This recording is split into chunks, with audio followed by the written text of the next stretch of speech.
जय हिंद दोस्तों। स्वागत है आप सबका अपने चैनल स्कूलिंग एजुकेशन पे।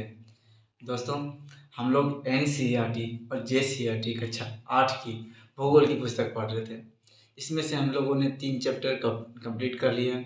पहले में संसाधन क्या होते हैं, संसाधन के प्रकार, संसाधन कितने प्रकार के होते हैं, उसके बाद जो नवीकरणीय और अनवीकरणीय उनको देखा हम लोगों ने। फिर हम लोगों ने वन संसाधन, प्राकृतिक संसाधन के बारे में हम लोगों ने चर्चा किया। फिर हम लोग खनिज और उद्योगों के बारे में जाना, ऊर्जा संसाधन क्या होते हैं उसके बारे में जाना। आज हम हमारे अपने चैप्टर को आगे बढ़ाते हुए अध्याय 4 पे चर्चा करने वाले हैं, जिसका नाम है कृषि। तो अगर आप चैनल पे नए हो तो चैनल को सब्सक्राइब कर लें, वीडियो को लाइक कर दें और जितने भी आपके फ्रेंड सर्कल हैं सबके साथ वीडियो को ज़्यादा से ज़्यादा शेयर करें। दोस्तों, आइए स्टार्ट करते हैं। जो हमारा कृषि चैप्टर है दोस्तों, ये बेसिकली जो है वो आर्थिक क्रियाओं पे है। ठीक है, आर्थिक क्रियाएं क्या होती है, उसके बाद आर्थिक क्रियाएं कितने प्रकार की होती है, उसके बाद हम लोग चर्चा करेंगे कि कृषि किस में आती है। ठीक, तो सबसे पहले देखते हैं आर्थिक क्रियाएं क्या होती है। आर्थिक जो है वो अर्थ से लिया जाता है, मतलब अर्थ मतलब यहाँ पे धन से लिया जाता है, लाभ से लिया जाता है, पैसे से लिया जाता है, आय से लिया जाता है। ठीक है, तो जिन क्रियाओं से मनुष्य की आय बढ़ती है, आय मतलब इनकम, ठीक है, आय बढ़ती है एवं आर्थिक उन्नति होती है। ठीक है, आय एवं आर्थिक उन्नति होती है, उसको हम लोग क्या बोलते हैं, आर्थिक क्रियाएं कहते हैं। जैसे आए दिन मनुष्य जो है अपने जीवन में कई न कई क्रियाएं करता रहता है। जैसे कुछ लोग कृषि कार्य करते हैं तो कुछ उद्योग में कार्य करते हैं। प्रारंभिक जीवन में क्या था, तो वो लोग सिर्फ कृषि कार्य, सिर्फ आखेटक को संग्रहण करते थे, शिकार करते थे। धीरे धीरे कृषि प्रारंभ हुआ, उसके बाद धीरे धीरे उद्योगों का विकास प्रारंभ हुआ। तो जैसे जैसे चीजें घटती गई उस तरह से क्रियाकलाप बढ़ते गए।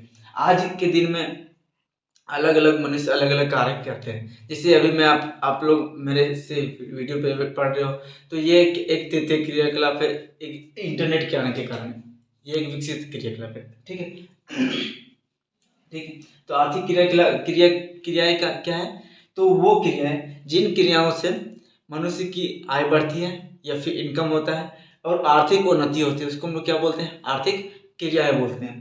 आर्थिक क्रियाएं कितने प्रकार की होती है दोस्तों, तो वर्तमान में जो आर्थिक क्रियाएं, प्राकृतिक क्रियाएं, प्राथमिक क्रियाएं, द्वितीयक क्रियाएं और तृतीयक क्रियाएं।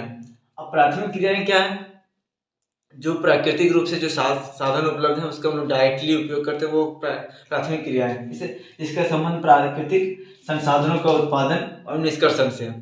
अब प्राकृतिक संसाधनों का उत्पादन, जैसे प्राकृतिक में हम क्या उत्पादन करते हैं, जैसे कृषि के द्वारा हम लोग खाद्य फसल उत्पादन करते हैं, पशुओं को पालन, पशुपालन करते हैं, तो पशुओं के पालन, पशुपालन से हमें दूध उत्पादन प्राप्त होते हैं, दूध उत्पाद प्राप्त होते हैं।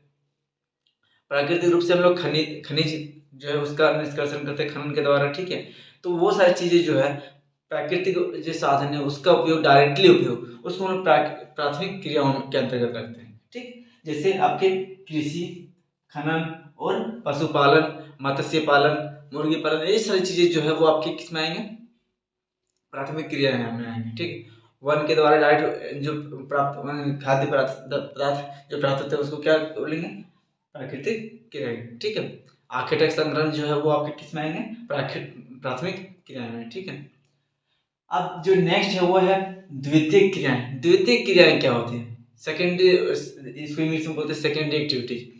उसको क्या बोलते हैं, तो जो प्राथमिक क्रिया से जो प्राप्त होते हैं हमें साधन, उसका निष्कर्षण, ठीक है, उसमें शोधन करके, शोधन करने के बाद हमें द्वितीयक क्रिया, उसको हम लोग क्या बोलते हैं, द्वितीयक क्रिया बोलते हैं। ठीक, ये जो प्राथमिक क्रियाओं से जो दूसरे जो पदार्थ प्राप्त होते हैं उसका शोधन करने के बाद जो साधन प्राप्त होते हैं उसकी जो बीच की जो मध्यस्थता जो करता है वो द्वितीय क्रियाएं करता है। ठीक है, जैसे हम लोग उद्योग देखते हैं, कोई भी उद्योग है, आपके कृषि आधारित उद्योग के बारे में चर्चा करते हैं।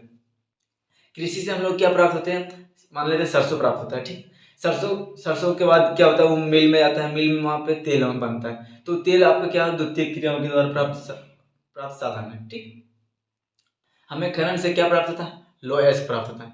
लोह अयस्क के बाद लोह अयस्क के बाद जब वो उद्योग में जाता है तो वहाँ पे उसका इस्पात बनता है, लोह इस्पात बनता है। अब उसके बाद उसका क्या बहुत सारे उद्योगों में, बहुत सारी चीज़ों में यूज होता है, जैसे वाहन बनाने में, मोटर बनाने में और भी चीज़ों में इसका यूज होता है। ठीक है, आपके सेफ्टी पिन से लेकर के बड़े बड़े इंजन बनाने में इसका उपयोग होता है। तो क्या वो आपका एक द्वितीय क्रियाकलाप के अंतर्गत आएगा। ठीक, प्राथमिक क्रियाओं से प्राप्त सामग्री निर्मित वस्तु में बदलना। ठीक है, सीधा सीधे शब्द में जो प्राथमिक क्रिया जो है, प्राकृतिक क्रियाएं जो है, प्राकृतिक से जो साधन प्राप्त हुए वो आपके क्या होगी, प्राथमिक क्रियाएं। प्राथमिक क्रिया से जो प्राप्त हुआ उसको हम लोग क्या करना, शोधन के बाद द्वितीय क्रिया में बनाना, द्वितीय वस्तु में कन्वर्ट करना। ठीक है, निर्मित वस्तु में बदलना, उसको हम लोग क्या बोलते हैं, आपके द्वितीय क्रियाकलाप। एग्जाम्पल, गेहूं से आटा बनाना आपके द्वितीय क्रियाकलाप है। लोहे के वाहन बनाना आपके द्वितीय क्रियाकलाप है। सरसों से तेल बनाना आपके द्वितीय क्रियाकलाप है। आटा से बिस्कुट बनाना आपके द्वितीय क्रियाकलाप है। ठीक है, और तृतीय क्रियाकलाप क्या होते हैं? तृतीय क्रियाकलाप जो है वो प्राथमिक और द्वितीय क्रियाकलाप जो है, द्वितीय क्षेत्र है, उसको क्या करता है, सेवा देने का काम करता है। प्राथमिक और द्वितीय क्षेत्र को सेवा देने का कार्य करता है। जैसे की बात करें तो जैसे परिवहन एक्टिविटी, प्राथमिक क्रिया, खेत से हमने साधन उत्पादन किया, ठीक है, उसको बाजार तक ले जाने में हमको किसके सहयोग प्राप्त होगा, जो रोडवे का यूज करेंगे, ठीक है, परिवहन का यूज करेंगे, तो ये क्या हुआ आपका द्वितीय क्रियाकलाप। बाजार जो बाजार तक पहुंच क्या हुआ, द्वितीय क्रियाकलाप हुआ। अभी के ज़माने में हम लोग देखते हैं कि जो खेत है, खेतों में जो फसल उत्पादन करते हैं उसके लिए बीमा किया जाता है। तो बीमा जो है आपका क्या द्वितीय क्रियाकलाप है। मनुष्य का बीमा तृतीय क्रियाकलाप है। मैं पढ़ा रहा हूँ, टीचर हूँ, शिक्षक हूँ, तो मैं क्या हूँ, तृतीय क्रियाकलाप कर रहा हूँ, सेवा देने का कार्य कर रहा हूँ, बच्चों को पढ़ा रहा हूँ। ठीक, तो ये सारी चीज़ें जो है आपके केस में आएंगे तृतीय क्रियाकलाप। प्राथमिक और द्वितीय क्रियाकलाप की मदद करना, सेवा करना, सहायता प्रदान करना, ये क्या कहलाता है आपका तृतीय क्रियाकलाप। ठीक है, प्राथमिक और द्वितीय क्षेत्र को सेवा कार्य द्वारा सहयोग प्राप्त करना। ठीक, ये चीजें समझ में आ गई दोस्तों। अब आगे बढ़ते हैं कि जो कृषि है, प्राथमिक क्रियाकलाप के अंतर्गत कृषि और खनन आते हैं, तो हम लोग एक एक करके कृषि के बारे में और खनन के बारे में चर्चा करेंगे। ठीक है, तो कृषि जो है दोस्तों ये प्राथमिक क्रियाकलाप है। अभी मैंने चर्चा की कि कृषि क्या है, एक प्राथमिक क्रियाकलाप। ठीक, विश्व में लगभग 50% और भारत में लगभग 2/3 जनसंख्या, कितना 2/3 जनसंख्या जो है वह आपके प्रत्यक्ष और अप्रत्यक्ष रूप से कृषि पर निर्भर करते हैं। विश्व में कितना है 50% और भारत में लगभग 2/3 जनसंख्या आपके किसमें कृषि पर निर्भर करते हैं। ठीक है, प्रत्यक्ष और अप्रत्यक्ष रूप से। इसके बारे में चर्चा की थी हमने पिछली कक्षा में कि विश्व की लगभग 11% भूमि और भारत का लगभग 75% भूमि, इसके बारे में हम लोग चर्चा की पिछली कक्षा में कि विश्व की लगभग 11% भूमि जो है और भारत की लगभग 75% भूमि जो है वो कृषि योग्य भूमि है, मतलब कृषि उस पर की जा सकती है, खेती की जा सकती है। ठीक, अब कृषि योग्य भूमि क्या होती है, तो ऐसी भूमि जिस पर कृषि कार्य किया जाता है। ठीक, वैसी भूमि जिस पर कृषि कार्य किया जाता है उसको हम लोग क्या बोलते हैं, कृषि योग्य भूमि बोलते हैं। तो भारत में कितना इसका है, वो तो 25% के लगभग है और विश्व में 11%। एग्जाम में प्रश्न पूछे जाते हैं तो इसको ध्यान रखेंगे। ठीक, झारखंड की बात करें तो झारखंड में कितनी भूमि कृषि योग्य है, तो लगभग 37%, 37.30। ठीक है, 37.30% आपकी भूमि कृषि योग्य है और भारत जो झारखंड में जो वन है वो 29.61%। ठीक है, 29.62% भी कहीं कहीं लिखा रहता है तो उसको ध्यान रखेंगे। ठीक है, एनसीईआरटी में 29.61% दिया हुआ है। ठीक, अब एग्रीकल्चर मतलब खेती जो है, कृषि, वो कहाँ से है? एग्रीकल्चर जो शब्द है उसके एगर शब्द है, उसका होता है अर्थ होता है भूमि या फिर खेत। ठीक है, और कल्चर जो है जुताई करना, इससे अर्थ निकलता है अर्थात किसी भूमि के टुकड़े पर कार्य कर, कुछ कार्य कर, उसको जो टुकड़े है उस पर कुछ उपजाना। ठीक, कोई भूमि का टुकड़ा है उस पर कुछ कार्य करके उसका वहाँ पे कुछ उत्पादन करना है, उपजाना, उसको क्या बोलते हैं, एग्रीकल्चर बोलते हैं, कृषि बोलते हैं। ठीक है दोस्तों, अभी तक आप लोगों ने देखा आर्थिक क्रियाएं क्या होती है, उसके बाद विभिन्न प्रकार की आर्थिक क्रियाओं के बारे में देखा, फिर प्राकृतिक क्रियाओं के अंतर्गत हम लोगों ने कृषि के बारे में चर्चा की, कृषि क्या होती है, ये कहाँ से आया, ठीक है, और विश्व में कृषि भूमि का वितरण किस प्रकार है। ठीक, अब हम लोग आगे देखते हैं कृषि तंत्र क्या होता है। कृषि तंत्र क्या होता है, तो तंत्र मतलब सिस्टम, कृषि एग्रीकल्चर सिस्टम क्या होता है, तो एक जो एग्रीकल्चर जो है कृषि एक कार्य, एक तंत्र के रूप में काम करता है, एक सिस्टम के रूप में काम करता है। जिसे जिसे शुरुआत में कृषि सबसे पहले क्या करते हैं, जुताई करते हैं, उसके बाद बुआई करते हैं, उसमें खाद वाद डालते हैं, फिर उसके बाद फसल तैयार होता है, उसके बाद होता है, मतलब एक सिस्टमेटिक ढंग से होता है। ठीक है, कोई भी कार्य होता है एक सिस्टमेटिक ढंग से करते हैं तो उसका जो है उसको बोलते हैं ना, फसल या फिर उत्पादन जो होता है वो अच्छा होता है। ठीक है, जो हमें प्राप्त होता है वो चीज़ क्या होता है, वो अच्छा होता है। तो कृषि तंत्र जो है, कृषि जो है एक तंत्र के रूप में काम करता है। ठीक, कृषि कार्य एक तंत्र की तरह कार्य करता है जिसमें निवेश होता है, निवेश में अंतर्गत चीज़ें आती हैं। ठीक, जिसके बाद संक्रियाएं मतलब उसका प्रक्रम होता है। ठीक है, उसके बाद निर्गत मतलब उत्पाद। ठीक, तो ये तीन चीज इसमें कृषि तंत्र के अंतर्गत प्रमुख होते हैं। आगे हम लोग देखेंगे कि इसके अंतर्गत क्या क्या चीजें आती हैं। तो सबसे पहले देखते हैं दोस्तों, कृषि तंत्र के अंतर्गत आपका निवेश आता है। निवेश, निवेश दो प्रकार के होते हैं आपके, एक प्राकृतिक निवेश या फिर भौतिक निवेश, दूसरा आपके मानवीय निवेश। निवेश इन्वेस्टमेंट, इंग्लिश में इसको इन्वेस्टमेंट बोलते हैं। तो भौतिक निवेश के अंतर्गत हम लोग देखते हैं जो वो चीज़ प्राकृतिक रूप से फसल को प्राप्त होती है, जैसे आपके सूर्य ताप, सूर्य की रोशनी, कोई फसल या पौधे है उसको उसके बड़े होने के लिए सूर्य की रोशनी बहुत जरूरी होती है, तापमान की बहुत जरूरी होती है। ठीक है, कोई फसल अगर उत्पादन कर रहे हैं तो उपजाऊ मिट्टी मृदा जरूरत होती है। आप देखें कहीं भी कि रेगिस्तान में फसल उत्पादन सही से हो रहा है या फिर बिना पानी के कोई फसल उत्पन्न हो रहा है या फिर बढ़ रहा है, ऐसा नहीं है। भौतिक निवेश के अंतर्गत वही सूर्य ताप आते हैं, वर्षा से जल प्राप्त होता है। ठीक है, तापमान हो गया आपका, हीट और मृदा, ये सारी चीज़ें आपकी क्या है, भौतिक निवेश या फिर प्राकृतिक निवेश, जो प्राकृतिक रूप से इसको प्राप्त होते हैं। ठीक है, उपजाऊ मृदा के अंतर्गत उपजाऊ मृदा, तापमान, हीट। हम लोग देखते हैं यहाँ पे ग्रीन हाउस जो है, ग्रीन हाउस जो ठंडे प्रदेश है वहाँ पे ग्रीन हाउस बना करके ऊर्जा को अंदर अवशोषित करके उसको तापमान वहाँ पे हीट किया जाता है, उसके बाद वहाँ पे उत्पादन किया जाता है फसलों का। ठीक है, वर्षा आपके जल के लिए बहुत ज़्यादा इम्पोर्टेंट है। ठीक है, सूर्य ताप से रोशनी प्राप्त होता है। ठीक, इससे विटामिन डी प्राप्त होता है। सूर्य ताप के पौधे जो है वो प्रकाश संश्लेषण करते हैं, उसके बाद दोबारा खाना बनाते हैं। तो ये सारी चीज़ें आपके भौतिक निवेश के अंतर्गत आती है। नेक्स्ट जो है मानवीय निवेश। मानवीय निवेश क्या होते हैं, तो आपके इसमें मानव की जो एफर्ट्स है वो कार्य करते हैं, मानव जो कार्य करते हैं, जो फसल के लिए जो सहयोग देता है वो चीज़ें आते हैं। तो मानवीय निवेश के अंतर्गत बीज आती है, बीज जिस सीड से हमको उत्पादन करना है। जैसे अगर आलू की बुआई करें तो आलू के बीज चाहिए, आलू का बीन बोलते हैं हम लोग, बीज चाहिए। धान का उत्पादन के लिए धान की बीज चाहिए होती है, गेहूँ की बीज चाहिए होती है गेहूँ उत्पादन के लिए। तो बीज जो है एक इम्पोर्टेंट फैक्टर है आपका निवेश, इन्वेस्टमेंट है। रसायन, जो आज आज रसायन का उपयोग खेती के लिए बहुत ज़्यादा हो रहा है। ठीक है, जैसे हम कीटनाशकों के लिए या फिर उर्वरक के लिए रसायन का उपयोग करते हैं। ठीक है, पहले के टाइम पे रसायन का उपयोग नहीं होता था, वो लोग जो प्राकृतिक चीज़ें हैं वो चीज़ों का उपयोग करते थे। ठीक है, अभी रसायन का फिर मशीनरीज, औजार इसमें आते हैं, मशीनरीज आते हैं। ठीक है, फिर आपके श्रम मतलब मनुष्य कितना उसमें काम कर रहा है, उसके लिए उत्पादन के लिए कितना अपना एफर्ट्स लगा रहा है, अपने खुद से कितनी मेहनत कर रहा है, श्रम आ रही है। ठीक है, उसके बाद फिर आता है आपके निवेश में भंडारण, मतलब जो फसल उत्पादन प्राप्त होगा उसके बाद उसको कहीं सिक्योर करने के लिए कोई जगह चाहिए, इसको स्टोरेज करने के लिए, तो वो चीज़ है भंडारण आपका। ठीक है, भौतिक निवेश और मानवीय निवेश समझ गए दोस्तों।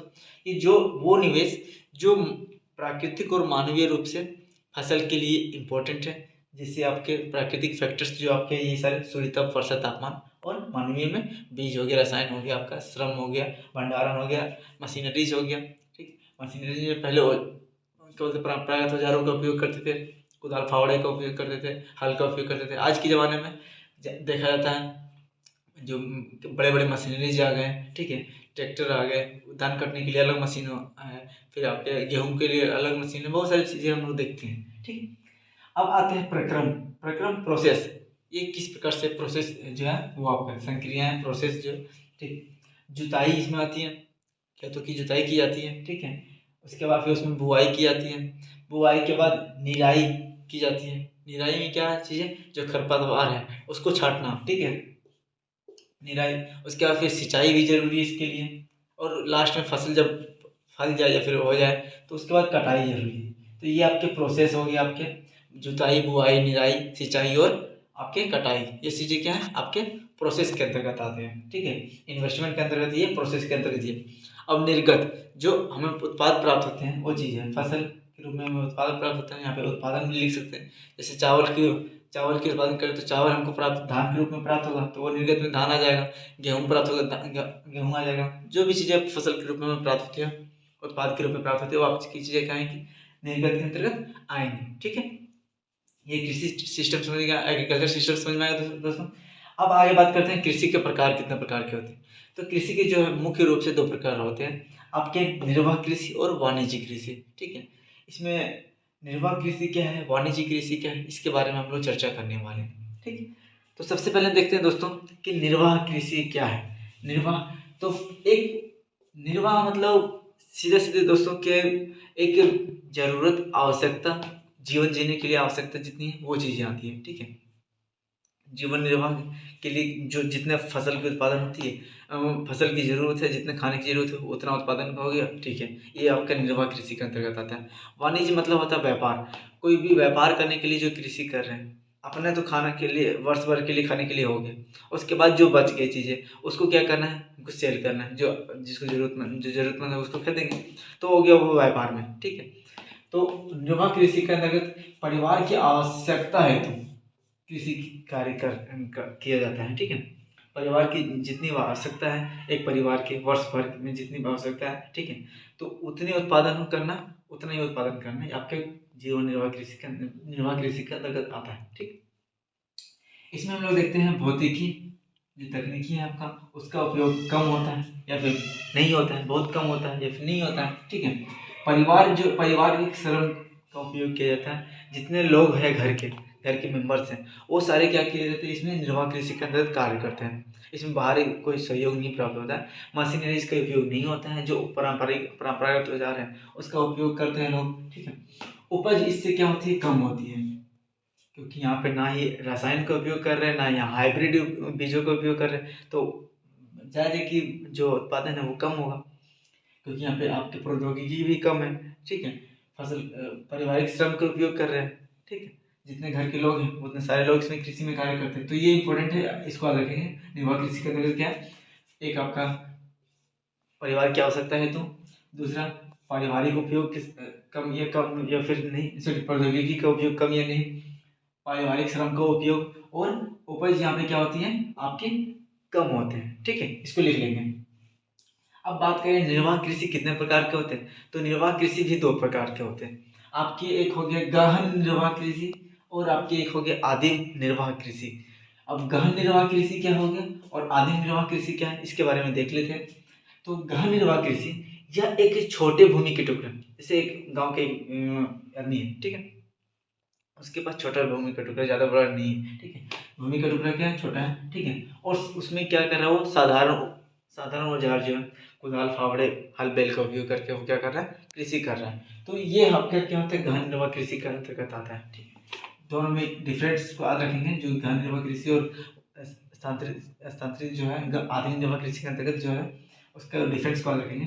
इसमें भूमि के टुकड़े छोटे होते हैं और साधारण औजारों का उपयोग किया जाता है। ठीक है, श्रम की प्रधानता होती है, श्रम मतलब जो मनुष्य जो कार्य कर रहे हैं घर के लोग जो हैं वो उसकी प्रधानता है, मतलब श्रम पे आधारित कृषि, ना कि यहाँ पे तकनीकी का उपयोग किया जा रहा है। ठीक, ये श्रम प्रधान है। ठीक, एक वर्ष में एक से अधिक फसलों का उत्पादन करते हैं ये गहन निर्वाह कृषि के अंतर्गत। जैसे अभी चावल का उत्पादन किया, ठंड के टाइम पे कट जाता है चावल, उसके बाद फिर गेहूं का उत्पादन किया, फिर कट जाता है, फिर हो सकता है उस पर जेठो फसल या फिर सब्जी का उत्पादन करें। तो ये सारी चीज़ें मतलब चलती रहती है। ठीक है, एक छोटा भूमि का टुकड़ा है, उसमें क्रम रूप से फसलों का उत्पादन करते हैं साल भर में। ठीक है, एक से या फिर एक फसल या फिर एक से अधिक फसल। ठीक, वर्ष में एक से अधिक फसल का उत्पादन करता है। चावल जो है यहाँ का मुख्य फसल है। क्या है, चावल इसका मुख्य फसल है, और चावल के साथ साथ ये लोग गेहूं, मक्का, दलहन और तिलहन का उत्पादन करते हैं। ठीक है, गहन निर्वाह कृषि समझ में आ गया दोस्तों। इसमें हम लोग देखते हैं मुख्य क्षेत्र कहाँ पे, जो गहन निर्वाह कृषि के लिए मुख्य क्षेत्र है वो क्या है, कहाँ पे है, तो मुख्य क्षेत्र जो बात करें तो दक्षिण एशिया, जिसमें भारत पाकिस्तान ये सब देश आते हैं। ठीक है, दक्षिण पूर्वी एशिया जो आपके इंडोनेशिया, जावा जो हो गया, फिर वियतनाम, कंबोडिया, ठीक है, वो सब देश आते हैं। ठीक है, उसके बाद जो पूर्वी एशिया आपका, ठीक, पूर्वी एशिया, दक्षिण पूर्वी एशिया और पूर्वी एशिया, इसके जो मानसूनी प्रदेश है, मानसूनी क्षेत्र जो है, मानसूनी प्रदेश, वहां पे ये गहन निर्वाह कृषि आपके प्रचलित है, वहां पे किया जाता है। ठीक दोस्तों, अभी हम लोगों ने गहन निर्वाह कृषि के बारे में चर्चा की है। अब उसके बाद हम लोग देखते हैं आदिम निर्वाह कृषि क्या होता है। आदिम मतलब प्राचीन, ठीक है, आदिम मतलब प्राचीन काल से जो कृषि चल रही है उसके बारे में चर्चा की। तो आदिम निर्वाह कृषि दो प्रकार के होते हैं आपके, एक स्थानांतरित कृषि और एक होता है चलवासी पशुचारण। ठीक है, अब स्थानांतरित कृषि क्या होता है? स्थानांतरित मतलब स्थान का अंतरण होना, मतलब एक जगह से दूसरी जगह ट्रांसफॉर्म हो रहा है, दूसरी जगह जा रहा है, वहां पे कृषि कर रहा है। मतलब जैसे प्रवास के रूप में जानते हैं कि आदमी एक जगह से दूसरी जगह जाकर बसता है तो उसको स्थानांतरण करते हैं। तो कृषि का भी क्या हो रहा है? स्थानांतरण हो रहा है। अभी यहाँ पे कृषि कर रहा है, फिर जब यहाँ की उपजाऊ क्षमता खत्म हो जाती है, फिर दूसरे भूमि को साफ किया तो वहाँ पे कृषि की जाती है। इसी तरह स्थानांतरित मतलब स्थान का अंतरण करके कृषि करना। ठीक, स्थानांतरित कृषि को भी हम लोग को कर्तन दहन कृषि भी कहते हैं। कर्तन दहन कृषि, कर्तन मतलब काटना, दहन मतलब जलाना। ठीक है, कर्तन दहन कृषि मतलब एक जब क्षेत्र में बसावट शुरू हुआ तो वहाँ पे क्या क्या करते हैं लोग कि एक क्षेत्र भूमि को साफ किया जाता है। ठीक है, जैसे यहाँ पे जंगल है, यहाँ पे भूमि को साफ किया गया। ठीक है, उस जो चीज़ें हैं उसको जलाया गया, तो वही काट करके जलाया गया। अब उसके बाद वहाँ पे कृषि की गई। कृषि करने के बाद जब लगातार भूमि का उपयोग होने के बाद क्या होता है, 2-3 साल बाद यहाँ पे भूमि क्षमता क्या होती है, उर्वरक क्षमता खत्म होगी, उपजाऊ क्षमता खत्म होगी। तो क्या किए लोग दूसरी जगह जा करके उसको वहाँ की भूमि को साफ करके वहाँ पे जला करके फिर से वहाँ पे कृषि कर उस भूमि को प्रति छोड़ दिया। कुछ समय बाद वहाँ पे जब आगे फिर आगे कृषि किए नहीं तो फिर दूसरी जगह काट करके, जब वहाँ क्षमता खत्म होगी फिर दूसरी जगह काट करके साफ किया जाता है, वहाँ पे कृषि की जाती है। तो वही उसी के नाम से कर्तन मतलब काटना, दहन मतलब जलाना, इस प्रकार से इसका नाम पड़ा कर्तन दहन कृषि। ठीक है, स्थानांतरित कृषि का समझ गए क्या होता है? इसमें यह कहाँ पे होता है? तो अमेजन जंगल जो है, अमेजन बेसिन, अमेजन नदी जो बेसिन है आपका कहाँ पे? दक्षिणी अमेरिका में। तो अमेजन बेसिन जो हो गया वो आपके उष्णकटिबंधीय अफ्रीका मतलब कांगो बेसिन जो क्षेत्र है, वो क्षेत्र उष्णकटिबंधीय अफ्रीका और अमेजन बेसिन। उसके साथ साथ दक्षिण पूर्वी एशिया, दक्षिण पूर्वी एशिया में आपके जो है वो नीचे वाले क्षेत्र आते हैं, वियतनाम सब वाले क्षेत्र जो आते हैं सारे, आपके इंडोनेशिया, ठीक, म्यांमार सब जो देश आते हैं आपके, वो सारे देश हैं आपके। फिर उत्तर पूर्वी भारत, भारत के जो 7 सिस्टर राज्य है वहाँ पे आपका ये जो स्थानांतरित कृषि का प्रकार है वो देखने को मिलता है। ठीक है, यहाँ पे लोग इसमें क्या उत्पादन करते हैं? तो ये लोग मक्का का उत्पादन करते हैं, रतालू का उत्पादन करते हैं, आलू का उत्पादन करते हैं और कसावा का उत्पादन करते हैं। ये मुख्य फसल के रूप में जान सकते हैं कि ये लोग इस चीज़ों के उत्पादन करते हैं खाने के लिए अपने। ठीक है, मक्का, रतालू, आलू और कसावा। इस क्षेत्र कौन सा है? तो अमेजन बेसिन, उसमें कटिबंधीय अफ्रीका मतलब कांगो बेसिन, आपके दक्षिण पूर्वी एशिया और आपके उत्तर पूर्वी भारत में इसको देखने को मिलता है। ठीक, स्थानांतरित कृषि को दोस्तों अन्य क्षेत्रों में अन्य अन्य के नाम से जाना जाता है। जैसे भारत की बात करें तो उत्तर पूर्वी भारत जो नॉर्थ ईस्ट भारत है वहाँ पे हम लोग झूम के नाम से जानते हैं, झूम कृषि के नाम से जानते हैं। ठीक है, मलेशिया में इसको लदान के नाम से जाना जाता है। फिर आपको ब्राजील में रोका के नाम से जाना जाता है। मेक्सिको में मिल्फा बोलते हैं, मसोले बोलते हैं मध्य अफ्रीका में, श्रीलंका में चेनो बोला जाता है, आपके छत्तीसगढ़ में दीफा या दीपा बोला जाता है, दीफा भी बोला जाता है कहीं कहीं। ठीक है, कोनुको बोला जाता है वेनेजुएला में और रे बोलते हैं वियतनाम में। ये एक इंपॉर्टेंट है, इसको याद रखेंगे, लिख लेंगे जैसे नोट के रूप में।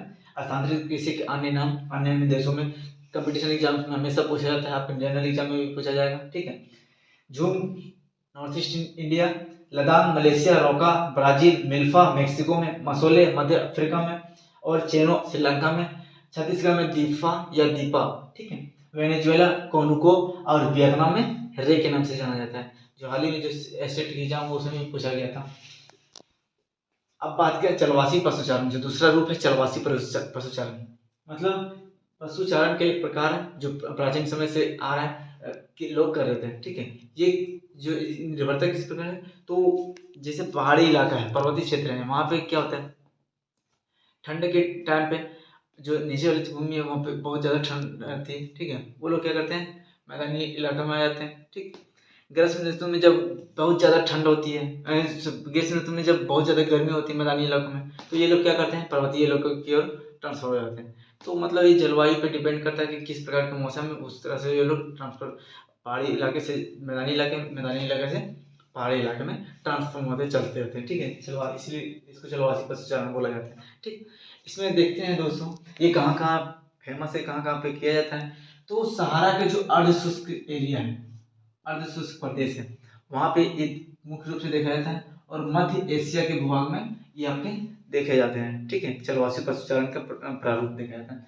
भारत की बात करें तो भारत के जो राजस्थान क्षेत्र है वहाँ पे गुजरात के क्षेत्र, राजस्थान के दक्षिणी बॉर्डर है, जो गुजरात का उत्तरी बॉर्डर है, वहाँ पे राजस्थान का क्षेत्र है मुख्य रूप से, और जो जम्मू कश्मीर और लद्दाख का क्षेत्र है वहाँ पे आपको जलवायु पशुचारण का प्रारूप देखने को मिलेगा, वहाँ पे रूप देखने को मिलेगा। ठीक, भारत में कहाँ, जैसे राजस्थान और जम्मू कश्मीर लद्दाख। ठीक, बात करें इस प्रकार की जो गतिविधि है वो किस पे डिपेंड करती है, तो ये मैंने बताया कि जलवायु जो परिस्थितियां हैं, जलवायु बाधाएं हैं उस पे, और आपके जो भूभाग की प्रतिक्रिया है उसका स्वरूप किस प्रकार से इससे उत्पन्न होता है आपके जलवायु पशुचारण का स्वरूप। चल पशुचारण तो मैदानी इलाकों में भी किया जाता है जहाँ पे घास का क्षेत्र है, लेकिन वो एक स्टेबल एक फार्म के रूप में किया जाता है वहाँ पे। लेकिन ये जो प्रारूप है ये प्राचीन समय से चल रहा है, और ये क्या कर रहे हैं, जलवायु परिवर्तन के साथ साथ ट्रांसफॉर्म हो रहा है। ठीक है, जैसे गर्मी के टाइम पे ये पर्वतों की ओर चले जाते हैं, फिर ठंड के टाइम पे मैदानी इलाके में आ जाते हैं। ठीक, अब बात करें तो इसमें कौन कौन सा पशु को ये लोग पालते हैं जो जलवायु पशुचारण के अंतर्गत, तो आपका भेड़, ऊंट, अन्य मवेशी, याक, बकरियां, गाय, बैल के रूप में इसको क्या बोलते हैं, पशुचारण के अंतर्गत आता है। दोस्तों इस वीडियो में इतना ही। जो नेक्स्ट जो है वाणिज्य फसल वो, और उसके बाद फिर मुख्य फसलों का जो कालक्रम है कि उसके लिए कौन कौन सी जलवायु उपयुक्त होती है, वो सारी चीज़ें हम लोग नेक्स्ट वीडियो में देखेंगे। वीडियो बहुत लंबी हो रही है, तो इस वीडियो में इतना ही। और अगर आप चैनल पर नए हो तो चैनल को सब्सक्राइब कर ले दोस्तों, और वीडियो पसंद आए तो लाइक कर दें, और जितने भी आपके फ्रेंड सर्कल सबके साथ वीडियो को ज़्यादा से ज़्यादा शेयर करें। जय हिंद,